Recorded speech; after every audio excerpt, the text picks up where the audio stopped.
planificación cosmopolita en los estados a través de una reforma integral de Naciones Unidas. Es decir, esta idea que ya en la Paz Perpetua de Cannes aparecía como una confederación pacífica de los estados republicanos, en la cual evidentemente se generase una especie de constitucionalismo, como dice Haberle, una especie de comunidad mundial de estados constitucionales, ¿no? Es decir, una cooperación internacional constitucional. Yo creo que esta es la globalización constitucional o la globalización jurídica o política que nos hace falta. Una globalización política basada en los derechos fundamentales, en los derechos humanos. Por tanto, la propuesta de pensar globalmente y actuar localmente, hoy más que nunca tiene cabida en un contexto global de educación para la paz como expresión y ejercicio de los derechos humanos. Y evidentemente los derechos humanos son las máximas aspiraciones, demandas, exigencias, reivindicaciones morales, políticas y jurídicas que podemos hacer. Es decir, el mejor instrumento idóneo para combatir cualquier atentado frente a la vida humana.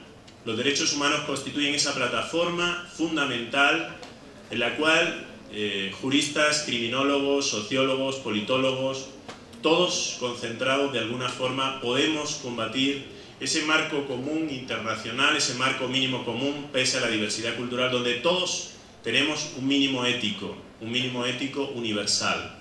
La Declaración Universal de los Derechos Humanos representa ese marco jurídico y político y ético internacional, pese a la diferencia de culturas, pese a la diferencia de razas, pese a la diferencia de géneros y de todo tipo de diferencias. Es decir, los derechos humanos evidentemente van a ser protegidos con los modelos de democracia, pero la democracia entendida no solo como una gestión pública procedimental de resolución o decisiones públicas, sino también como un modo de convivencia pacífico. La democracia hay que vivirla evidentemente en las escuelas, en las familias, en las universidades, en las asociaciones de vecinos, en las comunidades. Es decir, la democracia hay que llevarla a todos sitios. Democracia evidentemente precisa de una cultura de los derechos humanos y precisa fundamentalmente de ese marco internacional de convenios y tratados. Por tanto, yo creo que la democracia no basta por sí sola si no consolidamos un Estado de Derecho. Los procesos de transición democrática son procesos frágiles. Nosotros venimos de un régimen autocrático. Vargas Llosa hablaba de la dictadura perfecta, ¿no? En los 70, 80 años de gobierno del PRI, de ese partido hegemónico que había gobernado durante 70 años, 80 este país, ¿no? Y que se permeó, no estoy hablando de PRI, PAN, PRD, yo no entro en ese juego.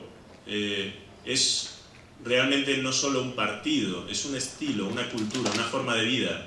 En definitiva, lo que se permeó es una cultura basada en valores como el que no transa no avanza, el que no vive bajo el presupuesto vive en el error. Este tipo de valores que es lo que tenemos que realmente combatir desde una cultura cívica, cultura pacífica, cultura de derechos humanos. Es decir, este tipo de valores que realmente son los que de alguna forma frente a una cultura autoritaria, una cultura verticalista, una cultura que ha favorecido un régimen autoritario basado en el tráfico de influencia, de contactos, de prebendas, ¿no? Tenemos que combatir. El deterioro de la esfera pública, el deterioro de las instituciones públicas y la falta de un Estado, porque hemos heredado un Estado débil, un Estado incapaz de combatir el narco, viene de esto, ¿no? Cuando digo el régimen priista, evidentemente estoy hablando del régimen anterior a la alternancia política, ¿no? Pero no pensemos que la democracia viene por una alternancia política, porque ganen las elecciones el PAN o el PRD, es una ingenuidad política. O sea, realmente la alternancia política viene por la consolidación de un Estado de Derecho, de una división plena de poderes, de un imperio de la legalidad, de una supremacía constitucional del Tribunal Constitucional. En definitiva, viene por la consolidación de un Estado de Derecho que no tenemos realmente en el país. No hay Estado democrático sin Estado de Derecho y no hay Estado democrático sin Estado social.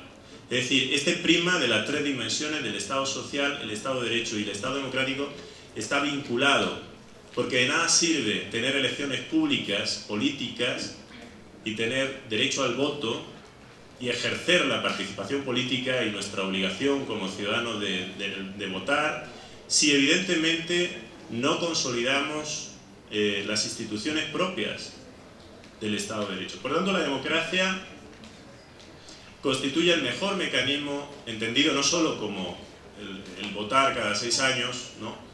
Constituye el mejor modo de convivencia pacífico para la resolución de conflictos. Perdón.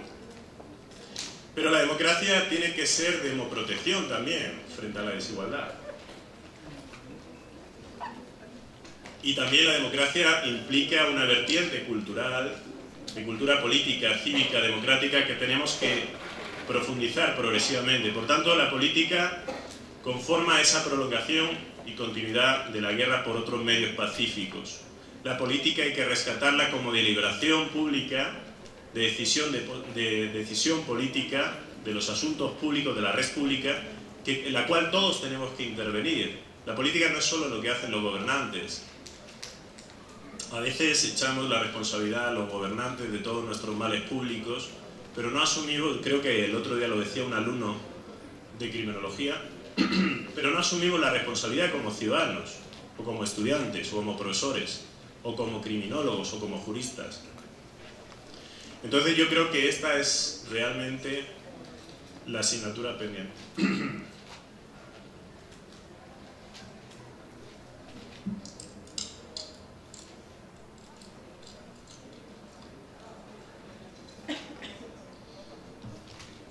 La violencia, perdón, la violencia física no es solo la única violencia que tenemos, sino que también hay otra violencia estructural que es económica, política, social, que también permea, que es la violencia del paro, de la precariedad del empleo, de la reforma laboral. Es otro tipo de violencia también, aparte de la física o la agresión.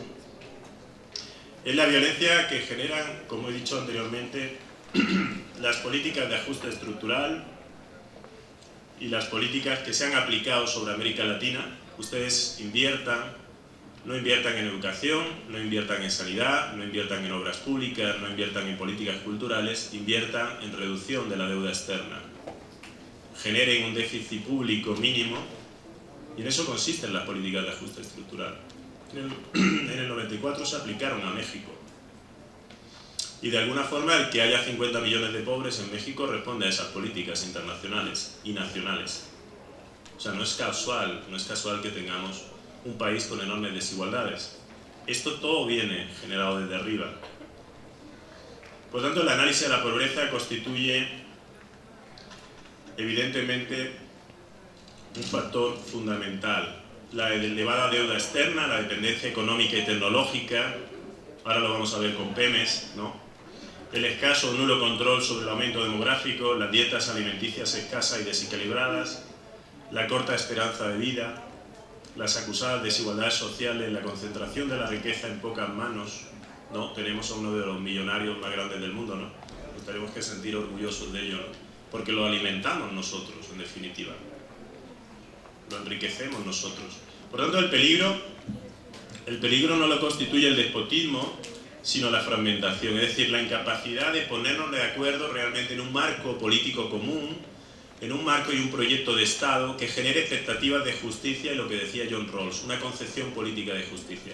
Si no somos capaces de generar ese marco que viene establecido por la Constitución como proyecto de Estado y como proyecto real del conjunto de derechos y libertades, difícilmente vamos a poder superar la grave crisis estructural que padece el Estado. Un Estado débil, incapaz de responder a las bandas del crimen organizado. Por tanto, yo creo que México es rico en recursos, es rico en capital humano y tenemos que convertir ese capital humano en capital social. Reestructurar y regenerar la esfera pública y, por supuesto, evidentemente prevenir la violencia social, evitar los fraudes, perseguir el fraude fiscal, invertir en infraestructuras, crear profesionales bien cualificados a través de un buen sistema educativo, regenerar la educación que está secuestrada por sindicatos que generan un monopolio mafioso y corrupto de la educación. Yo soy sindicalista en mi país, soy sindicalista y profesor.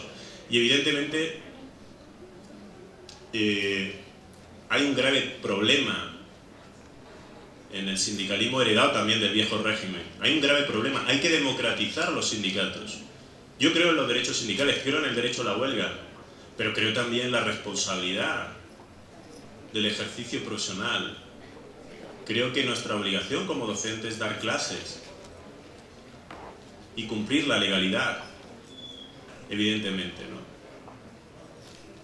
Y esto evidentemente erosiona la calidad educativa, erosiona la formación permanente y continua de nuestros maestros, y esto revierte por una mala calificación o cualificación de profesionales. También debemos vigilar y planificar el sector económico y cumplir leyes antimonopolio. Ningún monopolio en ninguna economía es bueno, todo lo contrario. Hay que liberalizar de alguna forma los monopolios. Los monopolios no sirven, no son fuentes de prosperidad y desarrollo. Por tanto, el capital social constituye un concepto central y neurálgico. El capital constituye el nivel de confianza, de trabajo en equipo, trabajo cooperativo y sobre todo delegación de responsabilidades. No sabemos delegar porque venimos de una cultura de la desconfianza. Los niveles de desconfianza interpersonal son abismales y responden también a una desconfianza institucional. No confiamos en nuestras instituciones. Evidentemente tenemos que cambiar y generar un capital como categoría central para también prevenir el crimen, porque la confianza constituye la piedra angular de ese capital social y constituye el mayor recurso social que tenemos en el país, ¿no? Porque hay suficiente capital humano. Los niveles altos de capital social van a ser cruciales para el aumento de indicadores de desarrollo político, es decir, ampliar derechos y libertades, conquistar derechos y libertades. No pensemos que porque tengamos una constitución muy avanzada de 1917, de la Constitución de Querétaro, tenemos una cultura ya de derechos y libertades. Todo lo contrario, eso fue una constitución muy avanzada, pero que se quedó en un nominalismo jurídico pleno. No hemos avanzado en derechos, no hemos ampliado derechos y libertades. Por tanto, tenemos que conquistar. Un Estado de Derecho, un Estado democrático y social de derecho supone una conquista de derechos y libertades. No es un estatus cómodo donde nos instalemos y digamos, ya estamos en democracia. Ya nos podemos dormir en los laureles y realmente confiar en que nuestros políticos van a generar políticas públicas. No, todo lo contrario. No van a hacer eso si nosotros no cambiamos también nuestro factor de responsabilidad.